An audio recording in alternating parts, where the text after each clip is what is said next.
Assalamualaikum warahmatullahi wabarakatuh. Perkenalkan, kami dari kelompok suku Dayak ingin mempresentasikan tentang suku Dayak. Di sini kami beranggotakan 5 orang. Yang pertama Tia Hayu Septiana, yang kedua Ritma Rizkianiwe, yang ketiga Helmika Arjeri, yang keempat Iqbal Afriansyah Wicaksono, dan yang kelima Galih Kusuma Putra. Suku Dayak adalah penduduk asli Pulau Kalimantan. Suku Dayak dikategorikan menjadi 7 rumpun suku berdasarkan asal daerahnya. Dari 7 rumpun, suku Dayak terbagi menjadi 405 subsuku dengan bahasa yang berbeda-beda. 7 rumpun suku Dayak antara lain yang pertama Dayak Ngaju, yang kedua Dayak Punan, yang ketiga Dayak Murut, yang keempat Dayak Klemantan, yang kelima Dayak Iban, yang keenam Dayak Apokayan, yang ketujuh Dayak Oddan. Istilah Dayak pertama kali digunakan oleh seorang ilmuwan Belanda bernama August Kaderlein pada tahun 1895. Arti kata Dayak sendiri sebenarnya masih menjadi bahan perdebatan para ahli. Ada yang menyebut artinya adalah manusia, pedalaman, hingga orang yang tinggal di hulu sungai. Sementara sebagian lainnya mengklaim istilah Dayak menunjuk pada karakteristik personal yang diakui oleh orang-orang Kalimantan, yaitu kuat, gagah, berani, dan ulet. Selanjutnya ada strata sosial suku Dayak.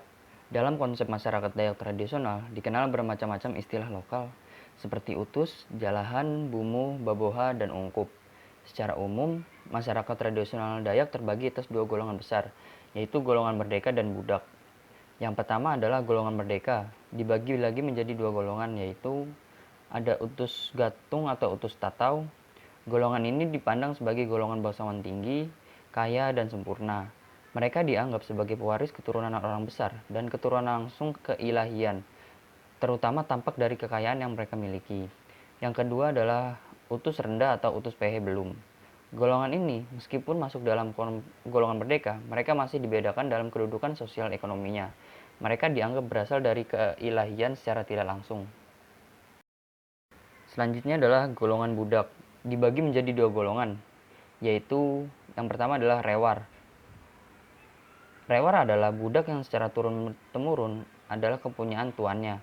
Menurut adat, golongan rewar adalah mereka yang muncul akibat hukuman terhadap pelanggaran-pelanggaran adat yang berat dan kalah perang. Yang kedua adalah jipen. Jipen adalah budak akibat utang. Jipen akan kembali bebas setelah ia dapat membayar utangnya dan akan dikembalikan segala hak dan kewajibannya sebagai seorang merdeka. Sebenarnya, kelas budak ini tidak ada. Kelas ini baru muncul semenjak terjadi perkembangan masyarakat itu sendiri. Menurut cerita lokal Dayak, golongan tersebut muncul terkait dengan cerita religius mereka.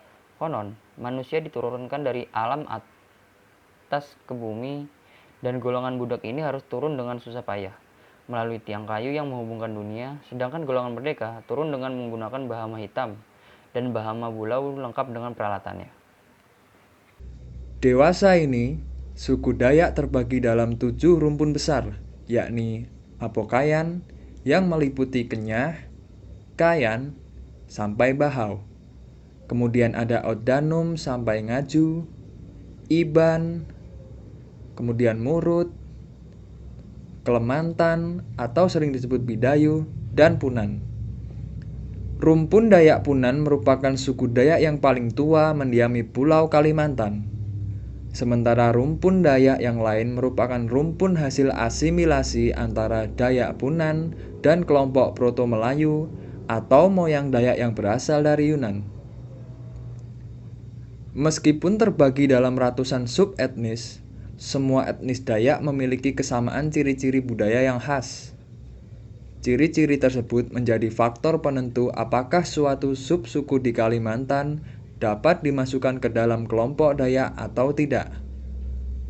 Ciri-ciri tersebut adalah rumah panjang, hasil kebudayaan material seperti tembikar, mandau, sumpit, beliong atau kapak Dayak, pandangan terhadap alam, mata pencaharian seperti sistem perladangan, dan seni tari. Ciri dan nilai suku Dayak. Dalam komunikasi sehari-hari, masyarakat Dayak memiliki bahasa sendiri yang disebut bahasa Dayak. Pakaian adat suku Dayak untuk laki-laki kaum pria bernama King Baba. Dalam bahasa suku Dayak, King artinya pakaian dan Baba berarti laki-laki. Pakaian ini dibuat dari kulit kayu ampuro atau kayu kapuo yang merupakan tanaman endemik Kalimantan. Pakaian adat perempuan terbuat dari bahan yang sama, namun desainnya lebih sopan dan dilengkapi penutup dada, stagen, kain bawah, serta perlengkapan seperti kalung, manik-manik, dan hiasan bulu burung enggang di kepala. Masyarakat suku Dayak juga memiliki rumah adat yang khas. Rumah ini memiliki keunikan, bentuknya mirip panggung. Di bawah rumah ada tiang kayu yang kokoh asli Kalimantan dengan tinggi sekitar 5 meter. Panjang rumah sekitar 100 hingga 150 meter dengan lebar kurang lebih 50 meter. Ciri khas suku Dayak adalah tato di tubuh yang juga disebut tutang. Tato milik suku Dayak memiliki makna yang erat dengan kejadian dan tujuan sehingga tak dibuat sembarangan. Ciri dan nilai suku Dayak. Suku Dayak memiliki ciri dan berpegang teguh kepada adat istiadat dari nenek moyang, terutama yang berhubungan dengan supranatural. Ciri khas dan adat istiadat suku Dayak antara lain: 1. Upacara tiwah. Tiwah adalah ritual yang dilaksanakan untuk pengantaran tulang orang yang sudah meninggal ke sandung yang sudah dibuat. Sandung adalah tempat semacam rumah kecil yang memang dibuat khusus untuk mereka yang sudah meninggal di dunia. Bagi suku Dayak, upacara tiwah adalah momen yang sangat sakral.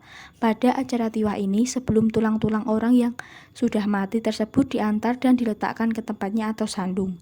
Banyak sekali acara-acara ritual, tarian, suara gong maupun hiburan lain, sampai akhirnya tulang-tulang tersebut diletakkan di tempatnya atau sandung. 2. Tari Kancet Papatai. Tari Kancet Papatai merupakan seni budaya dalam bentuk tari-tarian perang. Tari ini bercerita tentang seorang pahlawan suku Dayak Kenyah yang sedang berjuang melawan musuh. Tarian ini juga menggambarkan tentang keberanian para pria atau ajai suku Dayak Kenyah dalam berperang, mulai perang sampai dengan upacara pemberian gelar bagi pria atau ajai yang sudah berhasil mengenyahkan musuhnya. 3. Dunia supranatural. Dunia supranatural bagi suku Dayak memang sudah sejak dulu menjadi ciri khas kebudayaan Dayak. Karena kegiatan supranatural ini pula orang luar negeri menyebut Dayak sebagai pemakan manusia atau kanibal. Tetapi walaupun begitu, suku Dayak bukanlah seperti itu. Sebenarnya suku Dayak cinta damai asal mereka tidak diganggu dan ditindas semena-mena. 4. Manajah Antang. Kekuatan supranatural Dayak Kalimantan banyak jenisnya. Contohnya Manajah Antang. Manajah Antang merupakan satu cara suku Dayak untuk mencari petunjuk seperti mencari keberadaan musuh yang sulit ditemukan dari arwah para leluhur dengan media burung antang. Dimanapun musuh yang dicari pasti akan ditemukan. Untuk kelembagaan adat suku Dayak yaitu lembaga pemerintah desa sampai ke dusun dan lembaga adat. Peran kewenangan masing-masing lembaga yaitu yang pertama pemerintahan kampung dulu adalah kepala kampung dibantu oleh kebayan mengurus hal-hal yang berhubungan dengan pemerintahan dan pembangunan kampung. Juga ikut serta dalam penyelesaian masalah-masalah tetapi tidak dapat memutuskan adat. Pengurus berperan dalam hal-hal seperti adat istiadat, rukun adat, dan hukum adat yang ringan. Yang kedua yaitu ada lembaga adat dulu yaitu Temenggung, Mangu, Patih, dan Prabu berwenang menyelesaikan perkara adat sesuai dengan tingkat kewenangannya. Yang ketiga yaitu ada pemerintah kampung sekarang, yaitu kepala desa berwenang membuat aturan atau kebijakan pemerintah desa, serta hal-hal yang berkaitan dengan pemerintah desa sesuai dengan apa yang telah digariskan dalam peraturan perundang-undangan tentang pemerintah desa. Kepala dusun, ketua RT yaitu melaksanakan ketentuan-ketentuan pemerintah desa, tidak berhak untuk memutuskan perkara adat, mereka hanya sebagai pemberi masukan. Dan yang keempat ada kelembagaan adat sekarang. Temenggung berwenang mengadili perkara adat yang berat dalam wilayah kedesaan yaitu adat 8 buah, yakni adat Pati sampai Pati 5. Pengurus ketua RT dapat menyelesaikan perkara adat yang ringan dalam dosanya 1 buah sampai 4 buah saja. Berikut adalah struktur kelembagaan suku Dayak, yaitu struktur asli. Yang pertama yaitu terdapat macan atau orang kuat biasanya memimpin suku dalam kayau atau disebut juga kepala. Di bawahnya macan yaitu ada pateh, yaitu orang yang memimpin kampung. Peran dan wewenangnya adalah mengurus adat Wang 6 Ril. Untuk struktur Temenggung, yang pertama ada macan, turun yaitu ada mangku adat, yang di bawahnya ada jaya, di bawahnya ada pateh, di bawahnya ada lawang agung dan lawang agung. Untuk yang kedua yaitu ada macan, mata laya atau malam atau orang kaya, yang di bawahnya yaitu pateh dan di bawahnya lagi ada lawang agung. Yang ketiga yaitu ada macan, pasirah, di bawahnya jaga, pateh, pengancang, randang, dan di bawahnya ada lawang agung. Kewenangan atau tugas, peran dan fungsi, yaitu macan adalah orang, peruan adalah macan bulu layu. Pateh pertama di suku ini adalah pateh dugat, sedangkan Tumenggung pertama adalah Tumenggung Reja di Kampung Topis. Temenggung berikutnya adalah Temenggung Gareng yang juga berada di Kampung Topis. Untuk Temenggung 3 adalah Temenggung Sontok yang ada di Kampung Mandong, yaitu istrinya bernama Macan Dungen. Temenggung 4 adalah Tumenggung Adi. Tumenggung 5 merupakan anak dari Tumenggung Adi bernama Saleh, yang kemudian diganti oleh Tumenggung Kanan yang diangkat menjadi Tumenggung hingga sekarang pada tahun 2005. Untuk Temenggung adalah orang yang berkuasa dan berhak memutuskan serta mengadili perkara dari 2 dikali 8 ril untuk kasus laki-laki yang mengawini anak gadis, sampai pati nyawa 66 ril pencurian, perangkat atau mengambil gadis, perangkon mengambil istri atau suami orang, atau untuk suami atau istri yang sudah berkeluarga dan menikah dengan istri atau suami kawan.